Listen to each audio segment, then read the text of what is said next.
You know, speaking of passion, Dario, we had a rather interesting display Friday night on the television program Real Time with Bill Maher. There appears to have been a bit of a row between a couple of the guests there. Give us a little bit of an insight into the anti-Muslim now Bill Maher and the Islamic hero, the actor whose name escapes me at the Ben moment, Affleck. Ben Affleck. Ben Affleck, This was yeah, yeah. one hell of a story that has been exploding over the newsway. Yeah, well, Bill Maher's the host of this show called Real Time, and it's sort of like the West Coast version of the Jon Stewart show, the Daily Show with Jon Stewart. And Bill Maher's a kind of presents himself as a sort of liberal, progressive, but also a very ardent atheist. And he contends, and he said this before on his show, that Islamic fundamentalism has much more in common with mainstream Islam than liberals like to admit. So he's got this kind of criticism of the way that liberals sort of adopt an approach to criticizing, particularly Islam, when it comes to things like freedom of speech, treatment of other religions, human rights abuses. And he kind of argues there's a naive version of cultural relativism going on within liberalism. Now, on last week's show, he was on with one of his guests was Sam Harris, who was another prominent atheist, and they were both sort of reiterating this viewpoint, really. However, their views were ardently attacked by the actor Ben Affleck, who's another progressive and very politically active, and people say he's got, you know, political aspirations for the future. So he argued that Maher and Harris were wrongfully equating Muslims with a kind of overt negative stereotyping and saying that all Muslims essentially agree with jihad and terrorism and this kind of thing. And it's really problematic, really, you know, when you think that there's sort of 1.6 billion Muslims in the world, the vast majority that Ben Affleck was arguing are peaceful. So it was essentially accusing Maher and Harris of Islamophobia.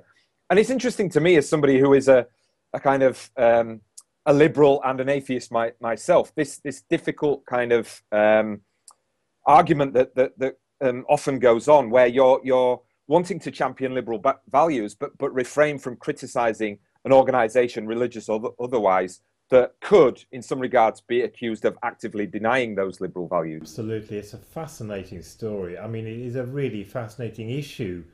You know, like you know, I'm a liberal atheist and all the rest of it, but I feel uncomfortable, very uncomfortable about those sorts of attacks on Islam.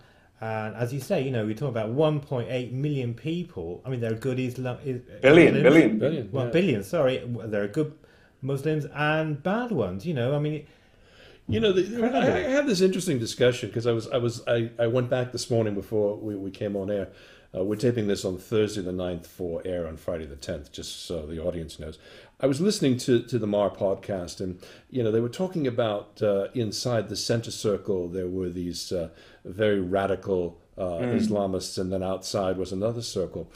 The circle analogy was really bothering me because I gave a talk over at Atlantic College about the idea of it being a spectrum as opposed to a circle.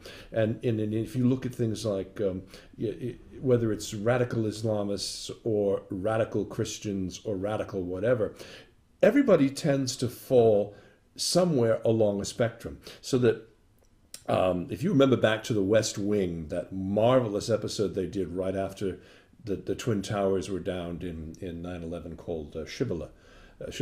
It was very interesting the way in which the one character described, basically said that these terrorists are to Islam as what is to Christianity, and the answer was the KKK, the Ku Klux Klan. You know, KKK, ISIS, they're all out on the far end of that spectrum, as are the radical Islamists that we see, you know, that would go to the, you know, would behead somebody or would go to the.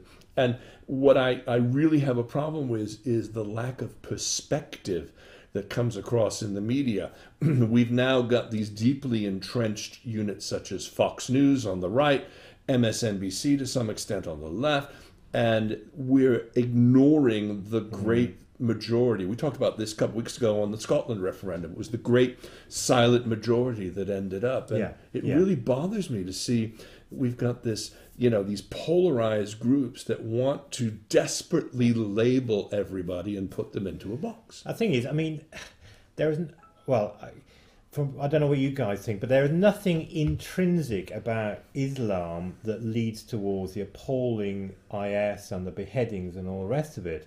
The vast majority, billions, millions of those of Muslims are peaceful. I mean, the analogy is, it seems to me, is in Christianity. I mean, there are any number of extreme and appalling issues in relation to fundamentalist Christianity, but the vast majority of Christians are not like that. Well, I think I do take that point, but I also think that the combination of, let's say, Islam as a religion, but then it's how it's institutionalized in certain theocracies throughout the world, is also very problematic. So is that a problem? Is that a problem of the religion, or is that the problem of the institutionalization of the religion in a certain way, which is more complicated than simply the religion? Yeah, I think it's like in Saudi Arabia, exactly. Women can't drive cars, but that's not. I think it's a problem in relation to the institution and the state, not the religion. There's a particular extreme religion there, or version of Islam there, but that's not about Islam. No, but it's about Saudi Arabia. And it relates a little bit to any religion. It's the problem of the interpretation, and it's the problem with religion, isn't it? It's in a way, any interpretation is valid. You could argue. It looks like, how can you or I define what the interpretation of Islam is? And do you know what I mean? And that's the problem then. And how can you differentiate between the interpretation and the religion itself? Exactly. Well, this is. Right. I mean, it doesn't matter what religion it is. You're exactly, going to have this issue of dogma actually taking over, and dogma is nothing more than a man-made interpretation of religious words that were written thousands of years ago. I mean, if you read the Bible literally, if you read the Quran literally, if you read any of these religious texts literally from the moment they were written without interpretation, you'd run screaming, as many people have, from them.